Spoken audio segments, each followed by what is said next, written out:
Live from the Business RadioX studio in Atlanta, it's time for Dental Business Radio, brought to you by Practice Quotient. Practice Quotient bridges the gap between the provider and payer communities. Now here's your host, Patrick O'Rourke. Hi there, Dental Business Radio land. Thank you so much for joining us. This is your host, Patrick O'Rourke. I'm very excited to have you here, and we have a double dose of good people business to discuss. I would first like to thank our sponsor, which is Practice Quotient PPO analysis, negotiation, and strategic guidance for top tier dentists, dental specialists. If you don't feel like you are getting top tier compensation relative to the caliber of care that you deliver and your training expertise and any competitive advantages that you may have, then you should call the fine people at Practice Quotient 470-592-1680. That's 470-592-1680. And it's Practice Quotient, like intelligence quotient, but just with practice. So thank you to our sponsor. Also, thank you with me as always, John Ray is our producer. He is the RZA to the Wu-Tang Clan. To my Wu-Tang Clan, he is the RZA. With that, I would like to introduce Bob Spiel and Bryton, and they are from Dentist Partner Pros.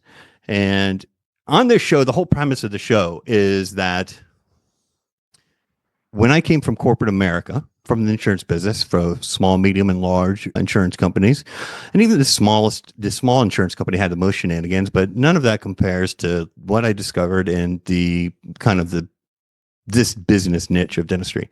And so I started having conversations. I'm like, what do you do? Why do you do it? How a lot of that happens behind the scenes, because I was trying to find, like, who are the good people, right? Good people business. That's my philosophy. I like to work with good people, and they need to be smart. So well-intentioned and can't do math is not going to be enough. I want to find the good people who are also the smartest people in the room.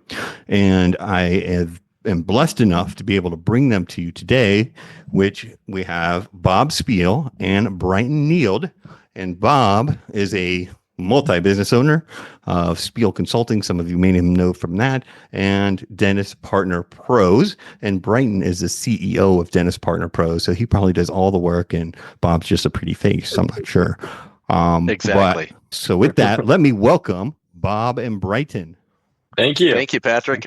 Yeah, we're excited to be here. Good. I'm excited too. I'm throwing confetti all around. You just can't see it. So which one of you guys want to start? So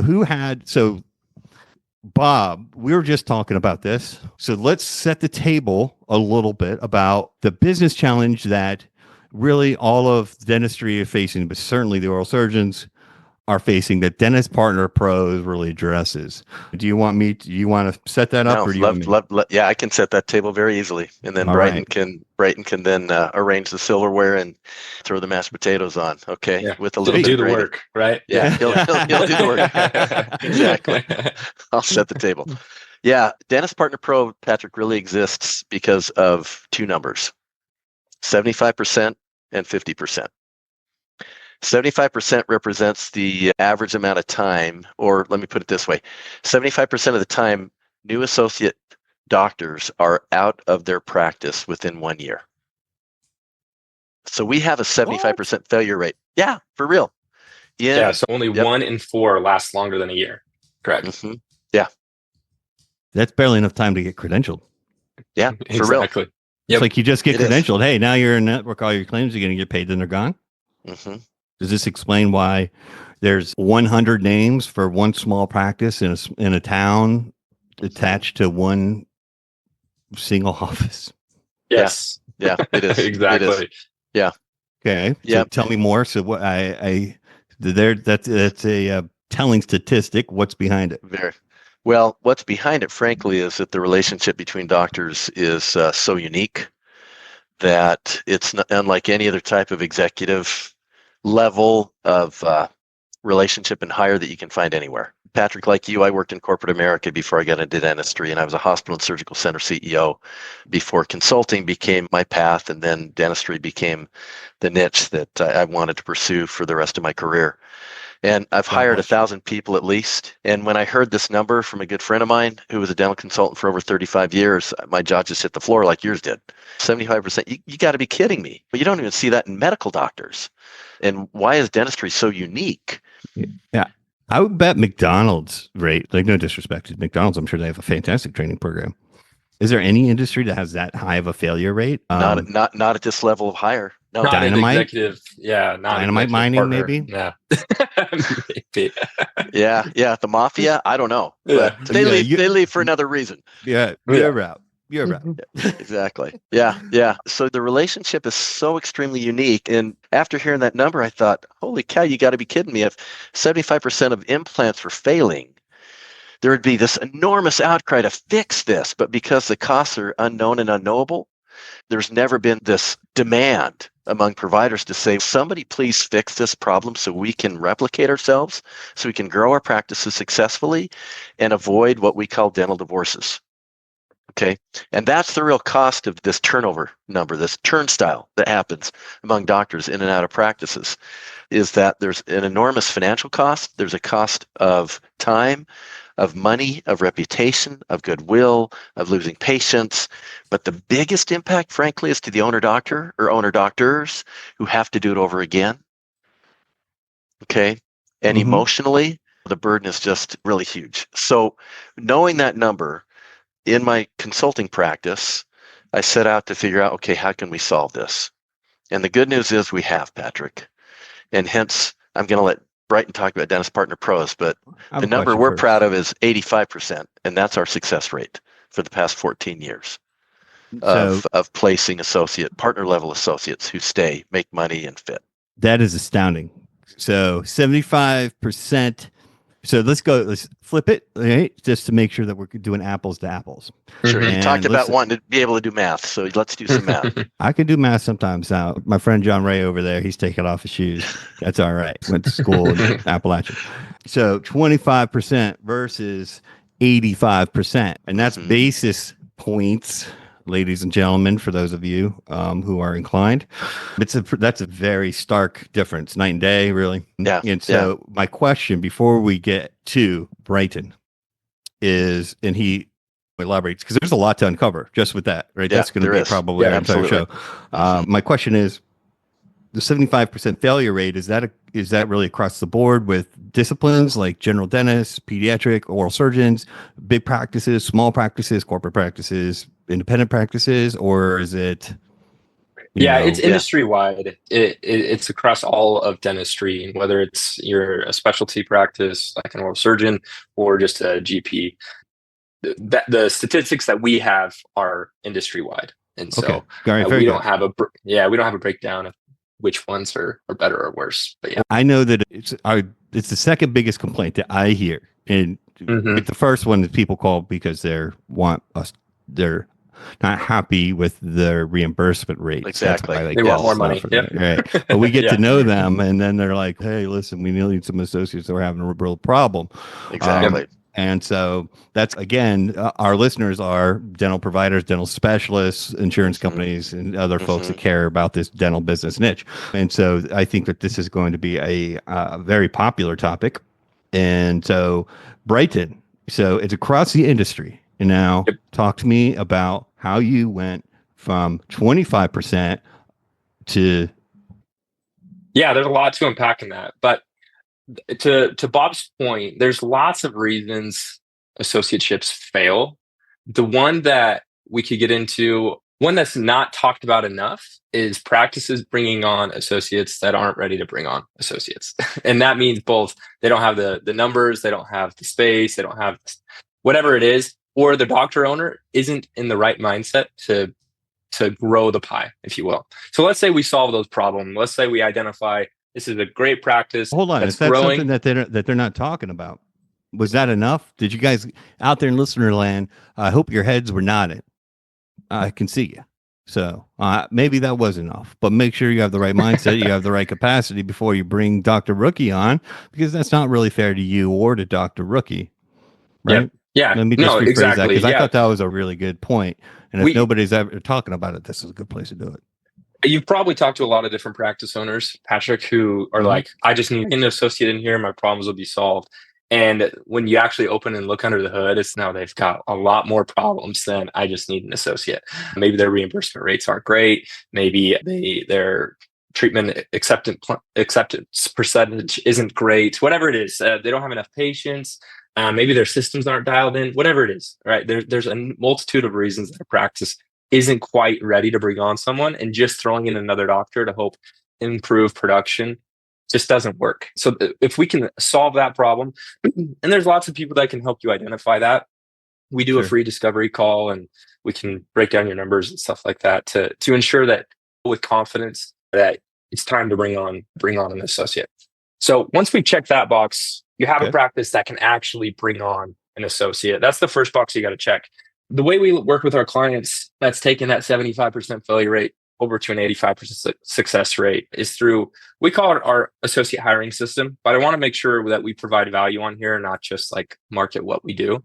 So if you're going to go do this on your own, okay, you probably won't, but if you're going to do it on your own, here's the 4 steps that we take. I wouldn't do it, and I've never done it. So let's do this. Let's pretend for some crazy I lost my mind and decided I wanted to go run a practice.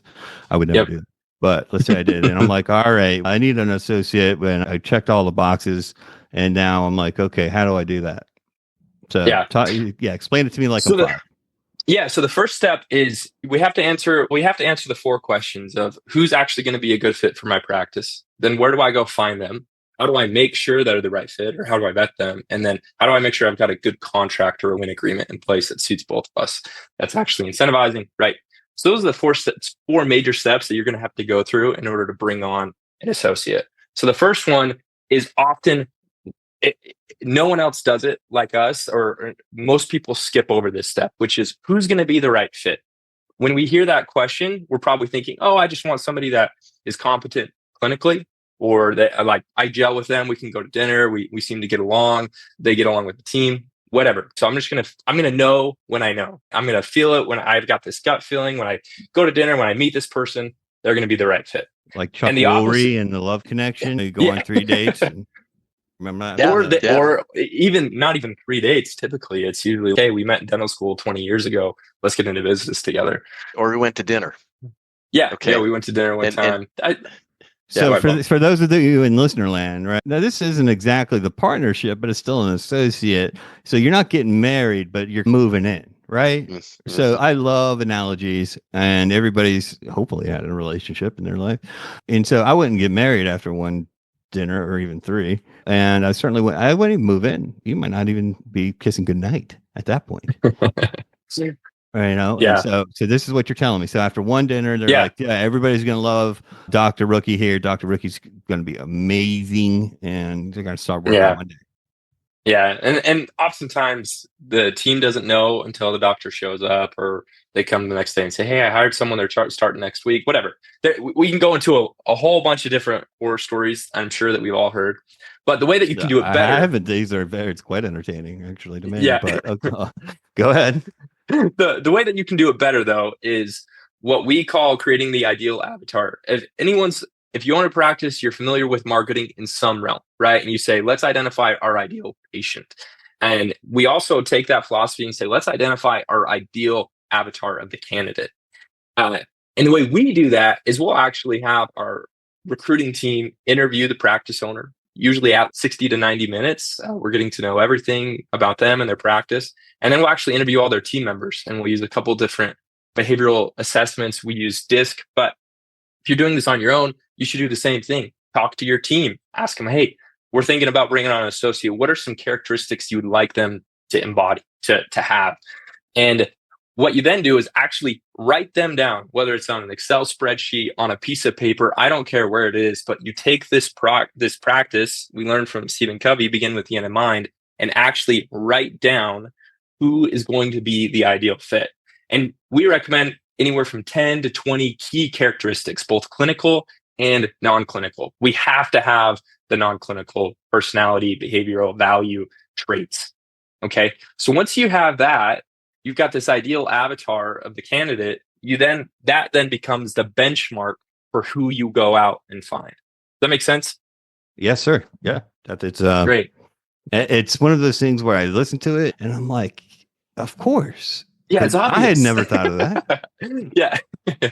Yeah. So that's genius in its simplicity.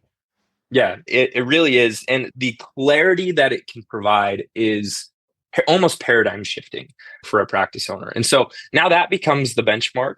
So now you got to go find that person. So if you need someone that's got 3 to 5 years of experience, you're not going to go knocking on the dental residency or dental schools. They don't have the experience that you need. Or if you are open, you're like, I don't necessarily need 3 to 5 years of experience. I could take anyone as long as they're coachable. Then I'm going to go talk to the dental schools. So anyways, you're going to want to go find recruit. And when we say recruit, the game has changed. Gone are the days that you could go throw an ad up on Indeed and just get overflowing with candidates. It doesn't happen unless you're in Austin, Texas, but everywhere else in the country, that doesn't happen. Okay. And you have to have a competitive offer. You have to have just something that stands out. The benchmarks for what is competitive in the marketplace has changed dramatically over the last 2 years. And so when you go to that? DSOs in particular and the competition. Okay. Competitive environment. And if you want to know what's competitive, go out there and peruse the job ads as if you were a candidate. Do people put them on Indeed? The docs? Yeah, they do. So if you are going to recruit, you should put it out everywhere you possibly can. No, you can't just put it on Indeed and hope it's going to work. You got to put it on Indeed, ZipRecruiter, Glassdoor, LinkedIn. You got to put it on all the local and state dental sites. You got to there's dental specific job boards like Dentist Job Connect if you're out east. That's a really popular one. And you got to put them on every single site, and you have to watch them like a hawk. Like you have to be checking them every single day. And if you ever have candidates, you have to be replying and reaching out to them within 24 hours, bare minimum. Sounds like a full-time job. No, it's exhausting. Yeah, it is absolutely exhausting.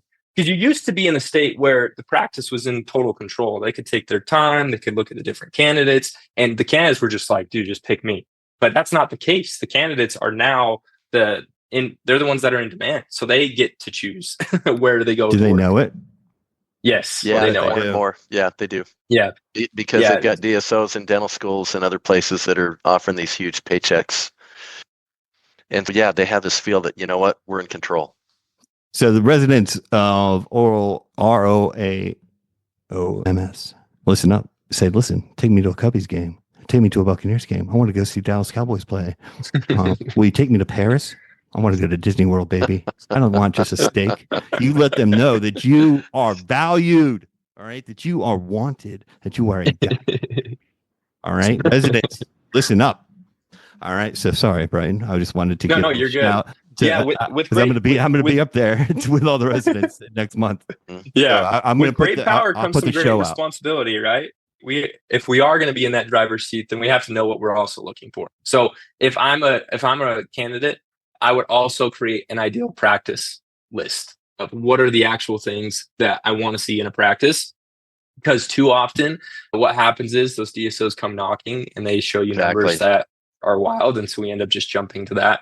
But you give up a lot of autonomy, and we don't have to go down that path right now. We could do that another time. But if you're a candidate, I can't tell you how valuable it would be for you to sit down and create a same ideal practice list or ideal job list of 10 to 20 characteristics that you want to see in your next job.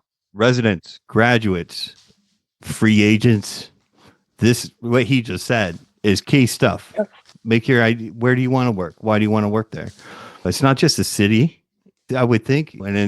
And let me tell you, it's not all about money. I can tell you that as a personal experience. And one of the things I've had to learn the hard way, money is not everything. If you dread going to work every single day and you're kicking the dog on your way out the door, brother, that is not a good life. And it doesn't matter how much you're getting paid. Exactly. Yeah. Yeah. We're trying to convince more and more people to realize that you can have typically a way higher quality of life by getting out of the big cities, heading to rural America. You make more money. You can go fee for service. Your lifestyle is incredible. We have a couple clients who work in the middle of Iowa, and they make incredible money. And then they hop on their own jet that they learned how to fly and go fly to the Bahamas for the weekend and work on their scuba their scuba side business. And it's an incredible lifestyle, but you can't do that quite as much when you're in the big city and you're super competitive markets and you're fighting to get to the bottom with all the different PPOs and things like that. And that's where all the kids want to go. They're like, I want to go to Atlanta. I want to go to Chicago. I want to go to LA. Austin. If you're working out and you're the only oral surgeon for within 50 miles, or if you're the only general dentist and you're the best one within 50 miles, you don't have to discount. You make more money. You can set your own hours, set your own pace, be involved in the community, and then you can take your own jet to South by Southwest and be VIP the whole time. And so that's, as you get older, you learn that lesson. Because I was the same way. I was like, I'm a city guy. I'm like, oh, dude, I don't. I'd rather be nowhere. But that's a conversation that CPAs and wealth managers and me, we have all the time. We're like, why would they? I don't understand. So that's a really good point. There's that part of it, but there's also other parts, I'm sure. So continue besides the location. There is. So let's go back to being a practice owner who's looking for a great candidate. Okay. We've identified who's the right fit. I'll do that again. That sure. Yeah. You can be the practice owner. Yeah. So now you need to be posting everywhere. And then you also need to be just putting it out into your network. Anyone who knows dentists or oral surgeons, putting it onto your Facebook group, everywhere. Is that why they keep asking me? That must be. All right. That's why they heard your advice somewhere. They've heard my advice. I'm just one of the people in there that happen to be in interaction with them at that time. Anyone who knows doctors anywhere, we should be telling, hey, we're looking for a great associate. Once you start to actually get candidates, congratulations, because that's a big challenge. You actually need to vet them to know if they're going to be the right fit, right? So that's where this ideal avatar comes back into play. The way that we apply this is the old way of hiring is I've got 3 candidates here. Which one is the best? Okay, and we're just going to pick the best and hope it works out. Let's throw that to the side here, and let's always benchmark our candidates against that ideal match. Okay. What if of these 3, none of them are actually matching our ideal candidate? It's just the pick of the litter. It's just who was there. That's not the best way of hiring. If you can be picky, and now I'm getting conflicting here, right? Because I'm saying the associates are in power, and now the practice owner should be picky. You can have both. You can have both. What you want to do is you want to benchmark the ideal avatar against all these different candidates. And we recommend a multitude of actual interview styles, behavioral-based interviewing, where you're trying to learn how they've reacted to stresses and scenarios in the past. That's going to be the greatest indicator of how they're going to show up in your practice. Fetal position, right, is the number one answer? Yeah. Crawl up and then, yep. So once you've started to benchmark against those ideal avatar characteristics and you can actually grade them, we say put it on a scale of 1 to 10, how well do they match it? The clarity just it jumps off the piece of paper. Without a doubt, who is the right fit for your practice, because you've benchmarked them against that ideal avatar. And at least for us, what we get to the point is where we can grade them and say, this person's an 85 or a 92% match according to your ideal avatar. Because we've ran them through multiple interviews, behavioral assessments, career surveys, background checks, reference checks, and all those are benchmarked against that ideal avatar. And so all those different data points allow us to take what we call hiring as a very emotional decision and make it as logical as we possibly can. Amen. Okay. Right. Yep. So once you've done that, you've got to make sure you've got a great win offer in place. And there's lots of ways you can do it. I think Bob's advice to go out there and actually search what's competitive in your market is the best way to do it right now, because it's changing so quickly. For example, a GP office used to get away with a $600 to $700 daily guarantee, and that was competitive. Now we're seeing much closer to $1,000 a day, $1,100 a day, depending on what market you're in. But you have to have some sort of guarantee for anywhere from 3 to 6 to 12 months to ensure that there's that insurance policy for the practice or for the associate coming in. But also you want to make it on an either or, whatever of a percentage of adjusted production or collections, however you run your practice. Does that make sense? Yes, sir. Okay. So yeah, once you've done all those things, you've identified the ideal fit, you've recruited them, you've vetted them, and you've created an offer. That process, if you follow it, can change your hiring to closer to that 80% success rate. Okay. Now, what we find is that most practice. It sounds easy, right? It's probably easier said than done. It is. Well, yeah, because the whole thing, if you do it right, takes about 100 hours. Yes. And then I'll never forget I made I became a manager at a very young age at a Mhm. smaller insurance company. And that's how I got to be, because I was a smaller and I just took over. And so at any rate, They I saw work. greatness in you, so I don't. you They got just the kept keys to. firing everybody, and then I was like the senior person, and I was, and I'm like, this is how we're gonna do it. It's to make my life easier, but I have a different way. No, I was young at the time, and so I started work when I was 15. So if I was washing dishes, and I did wash dishes when I was 15, I'm like, I'm the best dishwasher here. That's how I am. It's how I'm wired. I'm gonna go in there. You're paying me to do a job, Yep. and I kind of saw that there wasn't all these other people, and then I went into my COO's office, and I'm like, these people, they're not doing it what I want, and and I'll never forget Rich Coley. Rich Coley's still around, and he gets this bemused face, this Rich Coley face. He's like, really, and then he said, managing people with Pat. Let me tell you something. Managing people would be easy if it wasn't for the people. It's a people business. It's humans, and so it's unpredictable. So Yep. I just want to highlight that whole factor, because this sounds like a simple, like assembly line process that's very time consuming, right? 100 hours. That's no bull swaggle right there. Yeah. But there's still the human interactions that are going to play. It's like having many wild cards in your deck. Right. Mhm. Would that be an accurate statement? Absolutely. Yeah. And Patrick, it takes thousands of hours to really understand what to listen for, what to not listen for, what the surveys tell you, what the personality styles need to be. Yeah, the process itself sounds really simple, but it takes a lot of time to be able to figure out, okay, how do you read the tea leaves, and what is this actually telling us about the practice and the candidate? And that comes from somebody who's hired and fired people, Exactly right. maybe more. Mhm. Yeah. Even So more. Yep. I'm probably less than you because you were the CEO. So I'm going to say hundreds, maybe up to 1,000, but Yeah. absolutely. And so Yeah. that is a trial and error thing. And then firing people was never like at first it's really difficult, but it's never hard. easy. Yeah. Never, No, even it's if they not. deserve it, even No. if you don't like them, it's still difficult. They're So, humans. Yeah. yes. Yep, they are. You never It's hard. want it. All Yeah. right. So this whole process is going on. See, now you've got your 100 hours in. Now let's go back. I'm the practice owner. Now you got to come back to me. What are you telling me? Yeah. So what we found is that most practice owners aren't going to take the 100 hours. They're going to skip steps. They're going to go back to the default. I need to hire someone, and this guy seems pretty cool, or this gal seems pretty nice. Let's bring him in. Let's see how it works. My sales rep has recommended them, or I've got a buddy from dental school who said they're really great. Whatever it is, because they're going to shortcut the process because they literally don't have the time. As a business owner myself, I get it. And so I've just learned the hard way too, because it's small, and the smaller you are, and the more actually time you should take, because it's a bigger deal. You're bringing somebody into your culture, and you're investing a lot of time in, and then to see them leave, like everything that you said at the beginning. And so it's got to take your time, because when they say haste makes waste, or insert your own, this is a big deal. You don't want to just jump into these things. Yeah, you don't. Yeah. And even if you do spend the time, Patrick, one of the interesting phenomena we find is that too often practice owners are like the scene in Sound of Music, where the father of the family announces their new mother. Okay. You remember that one? And the deflation among all the kids. Oh, you got to be kidding us.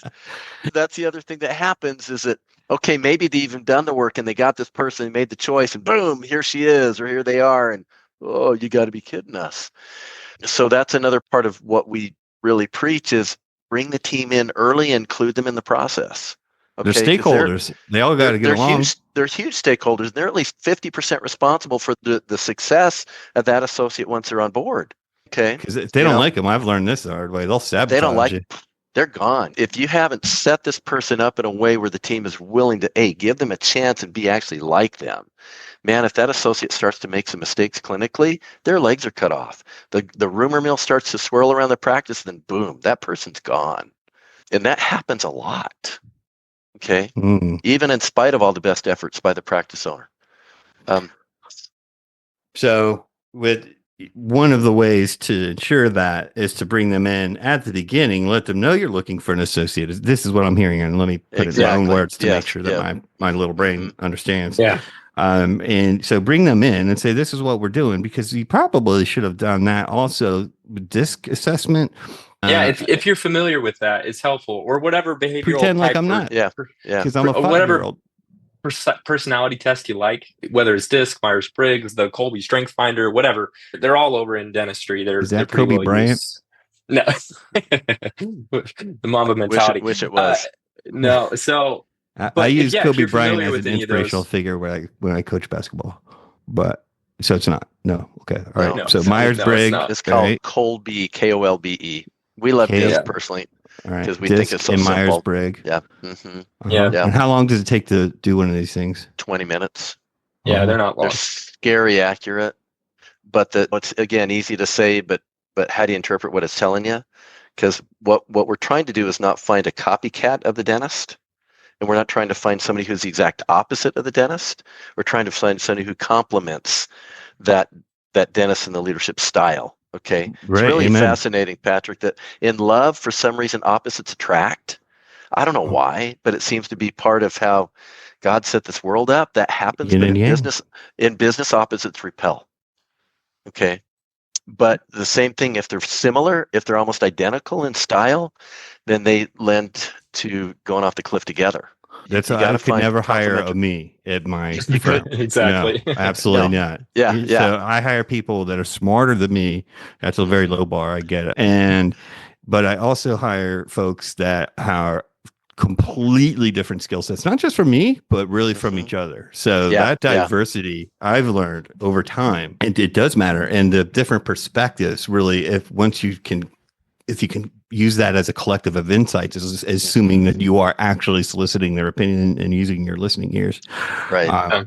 And that's what makes culture. It is my humble opinion, just one man's opinion. So you bring them in. Yeah, so bring them in early. And then the last stage too, I have a sister who's been dating a guy, and he recently was thinking about popping the question and getting married. So he had to come meet the family. So we got to meet the family, and we learned a lot through that experience. We learned a lot through that experience. So you should do the same with these candidates. Come have them spend a day in the practice and meet the family. And you, the practice owner, should get out of Dodge for lunch. So have lunch with just the practice or just the team. We found that to be really interesting. Because people are pretty savvy. They're pretty smart. They can maybe fake their way through a few conversations, maybe a few interviews, but how they treat those when you're not around is a really great indicator of their character and how they're going to likely show up again into the practice. We love to do that. If we have a candidate we're excited about, have them come spend the day at the practice if they can, and then have to spend just time without the owner there, whether that's during lunch or breakfast or whatever, and have the team quiz them, get to know them, see if they're a good fit based on their eyes. And then once the day's over, as a practice owner, you should go and try to get that feedback. And it doesn't mean that the team should say yes or no, but you should take whatever feedback they provide into consideration.